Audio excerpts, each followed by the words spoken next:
Thug life നമ്മുടെ കമൽഹാസനും മണിരത്നവും ഏകദേശം 28 വർഷങ്ങൾക്ക് ശേഷം ഒന്നിക്കുന്ന സിനിമ.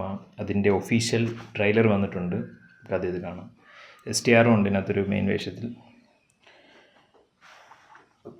ഓക്കെ വിഷയം എന്ത് പോയത്?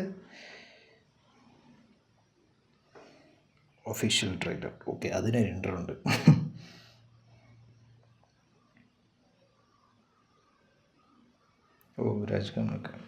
കമൽഹാസൻ തന്നെയാണ് പ്രൊഡ്യൂസ് ചെയ്യുന്നത്.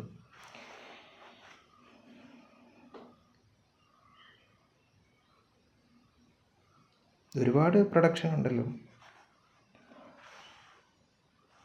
DAG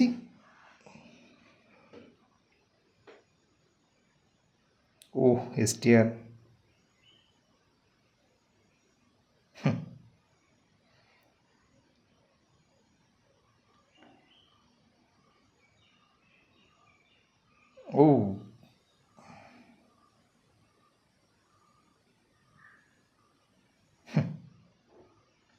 നാസറിൻ്റെ ഒരു കിടിലൻ പെർഫോമൻസ് ആയിരിക്കും ഒരുപാട്.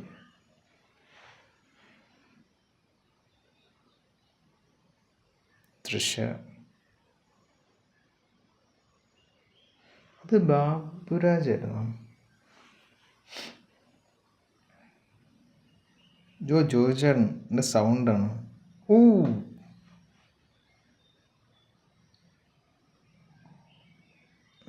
AR Rahman musical.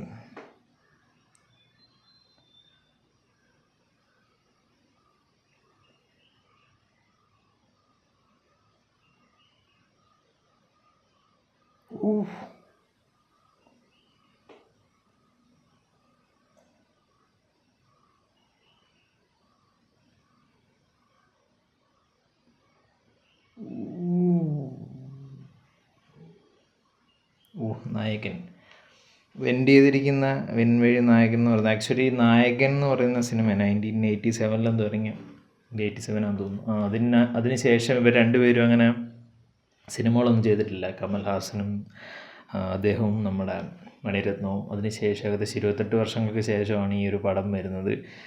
ഒരു ഇൻ്റർവ്യൂവിൽ പറഞ്ഞിട്ടുണ്ടായിരുന്നു, ഇവർ തമ്മിലുള്ള നായകൻ എന്ന് പറയുന്നത് ശരിയാണ് ഒരു ഗോഡ് ഫാദർ ഇൻസ്പിറേഷൻ അല്ലെങ്കിൽ ഒരു അഡാപ്റ്റേഷൻ പോലെ നമുക്ക് പറയാമെങ്കിലും അതൊരു ക്ലാസിക് പടമാണ്. അപ്പോൾ ആ റേഞ്ചിൽ അത്രയും ആ സിനിമയോടൊക്കെ അത്രയും നല്ലൊരു സിനിമ വരുമ്പോൾ മാത്രമേ ഇനി അവർ ഒന്നിക്കൂ എന്നൊരു ഇതുണ്ടായിരുന്നു. അങ്ങനെ ഒരുപാട് സിനിമകൾ വന്ന് മാറിയാണ് അവസാനം ഈ ഒരു സിനിമയിൽ വന്നിരിക്കുന്നത് ഒരുപാട് നാൾക്ക് ശേഷം. സോ അത് തന്നെയാണ് ഈ ഒരു സിനിമയുടെ മണിരത്നം ആൻഡ് കമൽഹാസൻ രണ്ടുപേരും എന്ന് പറയുന്നത് ഇന്ത്യൻ സിനിമയുടെ ലെജൻഡ്സ് എന്ന് പറയാവുന്ന രണ്ടുപേരാണ്.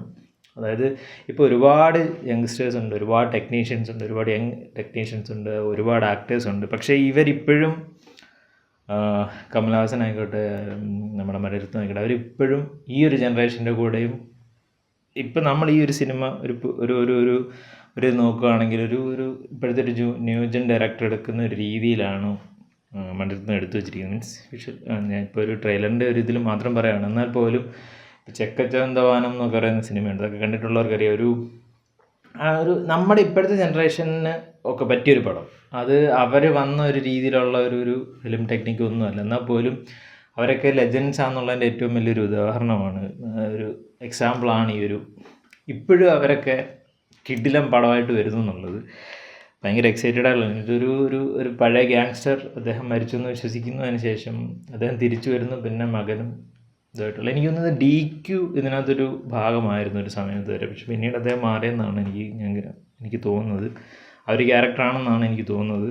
പക്ഷേ STR വരുമ്പോൾ അറിയാം, STR അങ്ങനെ ഒരുപാട് പേര് അങ്ങനെ STRൻ്റെ ഒരു വലിയൊരു സിനിമകളിൽ ഇപ്പോൾ മാനാട് പോലെയൊക്കെ ഉണ്ടെങ്കിൽ പോലും അദ്ദേഹത്തിൻ്റെ മലയാളികൾ ഒരു പരിധിക്കപ്പുറത്തോട്ടും ഇങ്ങനെ ഏറ്റെടുത്തൊരു ഇതല്ല. പക്ഷേ കിടിലൻ പെർഫോമറാണ് STR എന്ന് പറയുന്നത്. സോ കമൽഹാസൻ സാറിൻ്റെ കൂടെ വരുമ്പോൾ അതൊരു വേറെ റേഞ്ച് ആയിരിക്കും. പിന്നെ നമ്മുടെ ജോജേട്ടനുണ്ട്, പിന്നെ ബാബുരാജ് അദ്ദേഹത്തിനെയാണ് തോന്നുന്നത്, ഞാൻ ഒരു മിന്നായം പോലെ കണ്ടിട്ടുണ്ട്. സോ അദ്ദേഹമുണ്ട്, പിന്നെ തൃശ്ശാമുണ്ട്. പിന്നെ പറയേണ്ടത് ഓഫ് കോഴ്സ് മണിരത്നം എന്ന് പറയുന്ന ഡയറക്ടറാണ്.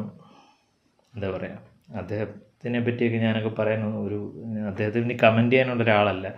അതുപോലെ അദ്ദേഹത്തിൻ്റെ ഒരു ലെജൻഡ് ഒരു കിടിലൻ പടം തന്നെയാണെന്ന് ഞാൻ വിശ്വസിക്കുന്നു. ഇത്രയും നാൾക്ക് ശേഷം അവർ ഒന്നിക്കുന്നു എന്നുള്ളതിനാണ് എൻ്റെ ഏറ്റവും വലിയ പ്രത്യേകത. പിന്നെ ടെക്നിക്കൽ സൈഡ് ഓഫ് കോഴ്സ് എ.ആർ. റഹ്മാനുണ്ട്, നമ്മുടെ ശ്രീകർ പ്രസാദ് എഡിറ്റർ ശ്രീകർ പ്രസാദാണ്, ലെജൻസാണ് അത്. ഇവരെല്ലാം കൂടെ അവരുടെ ഒരു ടീം, പഴയൊരു ടീം ഒന്നിക്കുന്ന രീതിയിൽ തന്നെയാണ് എനിക്ക് ഫീൽ ചെയ്യുന്നത്.